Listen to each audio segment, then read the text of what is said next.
నమస్తే. శ్రీ గురుభ్యో నమః. ఆదిత్యాయ చ సోమాయ మంగళాయ బుధాయ గురు శుక్ర శనిభ్యే రాహవే కేతవే నమః. వాగార్ధవేవ సంపృక్తో వాగార్ధ ప్రతిపత్తే జగతపితరౌ వందే పార్వతీ పరమేశ్వరౌ. మన రాశి ఫలితాలు ఎలా ఉన్నాయి, మాస ఫలితాలు ఎలా ఉన్నాయి అన్నది తెలుసుకోవాలి.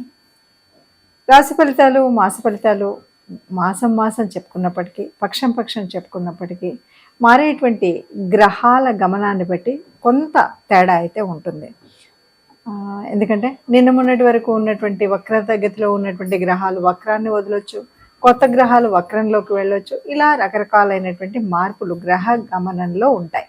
మరి ఇలా గ్రహ గమనంలో వచ్చేటువంటి మార్పుల్ని, అలాగే మరి గ్రహాల యొక్క దృష్టి కానీ, గ్రహాల యొక్క యుతి కానీ, ఇవన్నింటి యొక్క ఎఫెక్ట్ అనేది మనకు మారుతున్నటువంటి, అంటే ఆ గ్రహాల ప్రభావం మానవ జీవనాల మీద పడ్డం.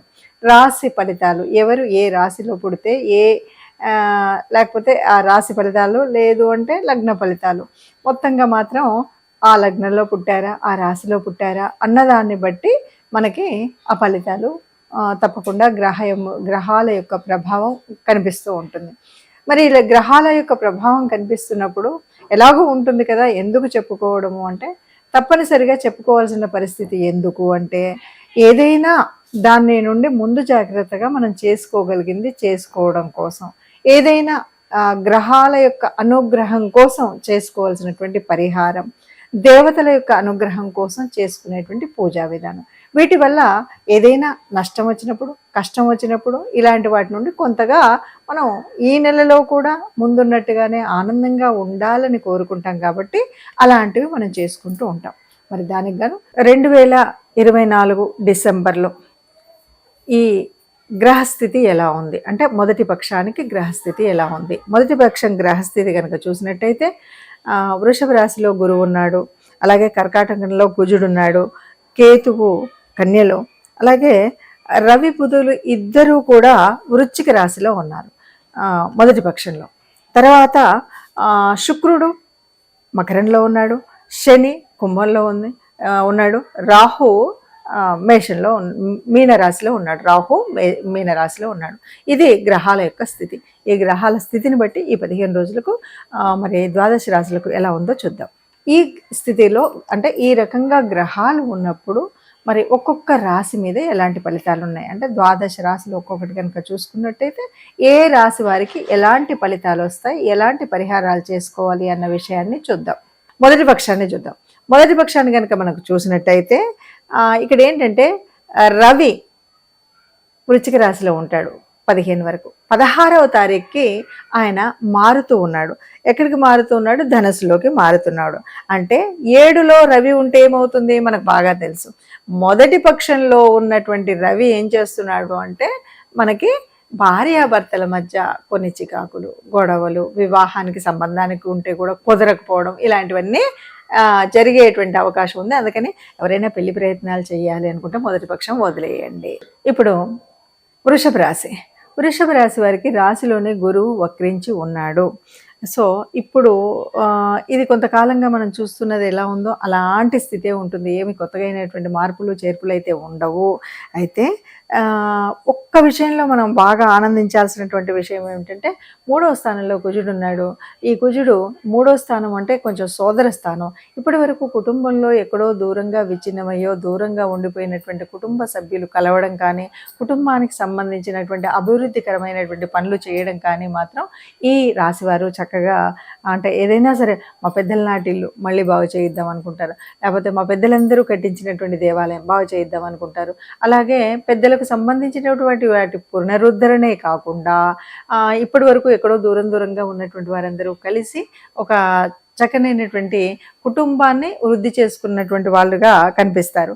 అట్లాగే వ్యాపారం దగ్గరికి వచ్చేసరికి వ్యాపారం బాగా వృద్ధి చెందుతుంది. ఇక పంచమంలో కేతు ఉన్నాడు కాబట్టి ఇక్కడ చాలా వరకు ఎలాంటి పరిస్థితి అంటే దేవతా పూజలకు మనం అందరం వెళ్ళడము, లేకపోతే మనమే పూజలు చేయడం, తీర్థయాత్రలకు వెళ్ళడం, ఇలాంటివన్నీ బాగా కనిపిస్తాయి.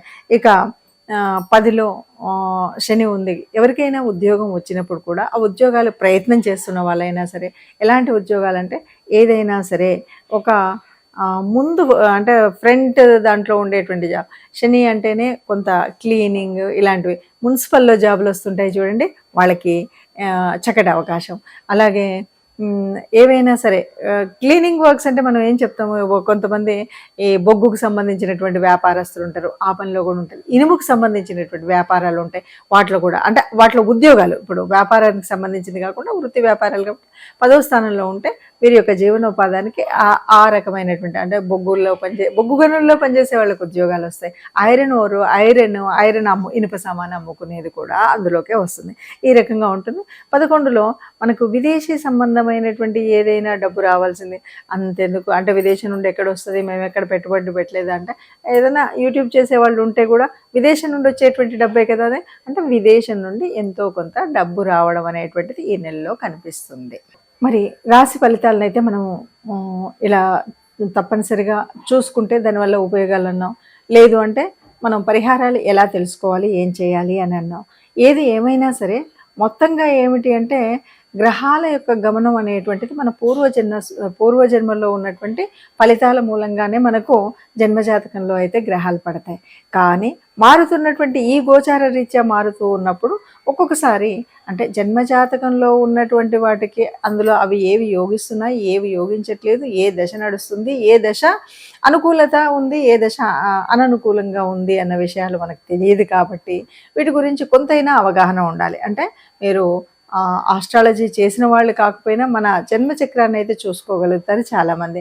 జన్మచక్రం చూసుకున్నప్పుడు ఏ రాశి వాళ్ళకి ఏ రాశి మనది, ఏ రాశి వాళ్ళకి సరిగ్గా ఉంది లేదు, అలాగే మనకు యోగించే గ్రహాలేంటి, యోగించని గ్రహాలేంటి అన్నది మనకు తెలుస్తుంది. అలా తెలియని వారు ఎవరైనా ఉంటే మీకు నచ్చినటువంటి, మీకు తెలిసినటువంటి జ్యోతిష్యులు ఉంటారు కాబట్టి వాళ్ళ దగ్గరికి వెళితే మీ గ్రహరీత్యా మొత్తంగా జీవితం యొక్క పూర్తి పరిస్థితిని మనకు ఈ కుండల్లో చూపెడతారు. అదే కాకుండా మనకు ప్రత్యేకించినటువంటి ఏవైనా ఉన్నా మనం తీర్చుకోవడానికి ఉంటుంది. అయితే ప్రస్తుతం ఇప్పుడున్నటువంటి స్థితిలో అంటే డిసెంబర్ మాసంలో 2024లో ఉన్నటువంటి గ్రహ గమనాన్ని బట్టి ఒక్కొక్క రాశి వారికి ఒక్కొక్క విధంగా ఉన్నాయి. ఏది ఏమైనా ఇక్కడ ఏంటి మనం చూస్తున్నామంటే 3 గ్రహాల యొక్క వక్రస్థితిని చూస్తున్నాం. 3 గ్రహాలు వక్రజయించి ఉండడం అనేటువంటిది ఉంటే ఏదో ఒక గ్రహం ఏదో ఒక రాశి నుండి మన రాశికి 4వ స్థానం అవ్వచ్చు, 5వ స్థానం అవ్వచ్చు, 1వ స్థానం అవ్వచ్చు వక్రించి ఉన్నప్పుడు ఫలితాలు వేరుగా ఉంటాయి. సరే 15వ తారీఖులో బుధుడు మారినప్పటికి కూడా అలాగే మరి కుజుడి దగ్గరికి వచ్చేసరికి కేవలం వక్రగతి కాదు, ఇక్కడ ఏంటంటే నీచ పొందినటువంటి కుజుడు అంటే దానివల్ల కూడా ఫలితాలు వేరుగా ఉంటాయి. ఇలా అన్నీ ఉన్నప్పుడు తప్పనిసరిగా అన్నింటికీ ఒక ఉపచారంగా తీసుకుంటే కనుక తప్పనిసరిగా మనం చేయాల్సింది ఏంటంటే నవగ్రహ మండపానికి వెళ్ళడం. ఎందుకంటే ఒక కుజుడు అవ్వచ్చు, ఎవరైనా ఉండవచ్చు, మనకి ఏ రాశి ఏంటో మనకు తెలియకపోవచ్చు. అందువల్ల వీలు చూసుకొని వారానికి ఒక్కసారైనా నవగ్రహ మండపానికి వెళ్ళడం, నవగ్రహ ఆరాధన అంటే మనకు తెలిసినటువంటి ఆ 9 గ్రహాలకి వాటికి ఉన్నటువంటి స్తోత్రాన్ని ఒకసారి చదువుకోవడం.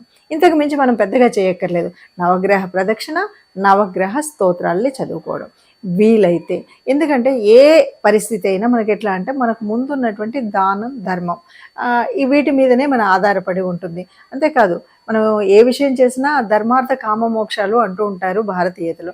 ఈ ధర్మము, అర్థము అనేటువంటిది అర్థాన్ని ధర్మబద్ధంగా కనుక మనము సంపాదించినా, ఖర్చు పెట్టినా చేసినట్టయితే ఈ మిగతా దోషాలన్నీ కూడా పోతాయి. కాబట్టి ధర్మబద్ధమైనటువంటి కార్యక్రమాలు చేయడం, అలాగే సర్వదేవతారూపమైనటువంటి ఆ గోమాతని దర్శించడం, గోమాతకి దర్శించడం కంటే కూడా గ్రాసం పెట్టడం అనేటువంటిది మరీ ముఖ్యమైనటువంటిది. అందువల్ల గోమాత గ్రాసం పెడతారా, మనకు సర్వ అలంకారభూతుడైనటువంటి ఎప్పుడు కూడా ఎవరికి ఏ కష్టం వచ్చినా నేనున్నాను అంటూ చెప్పేటువంటి బోలాశంకరుడు. అందుకని ఈశ్వర అభిషేకం అని కూడా అంటారు. వీటిలలో ఏది మీకు నచ్చితే అది చేయండి. ఈశ్వరుడు యొక్క అభిషేకం చేస్తారా, నవగ్రహ మండపానికి వెళ్తారా, ఆ గోశాలకు వెళ్ళి గోగ్రాసం మనం ఇస్తామా, ఇలా ఏది చేసినా లేదు ఇవన్నీ నా వల్ల కాదు అంటే చిట్ట చివరికి ఇష్టదేవత ప్రార్థన, ఇంట్లో ఉన్నటువంటి ఇష్టదేవత లేదా కులదేవత వీళ్ళెవ్వరిని ఆరాధించినా మనకున్న ఏ కష్టం కూడా, ఎంత పెద్ద కష్టమైనా కూడా ఆ కష్టాన్ని చాలా వరకు తగ్గించేటువంటి స్థితి మనకు ఆ దేవతలు కల్పిస్తారు. కాబట్టి అందరం సుఖంగా ఉండాలి అని మనం కోరుకుంటాం. సర్వే జనా సుఖినో భవంతు మనము ఒక మంగళాశాసనం అలాంటి దాంట్లో అందరూ సుఖంగా ఉండాలి, అందులో మనం ఉండాలని కోరుకుంటూ నమస్తే.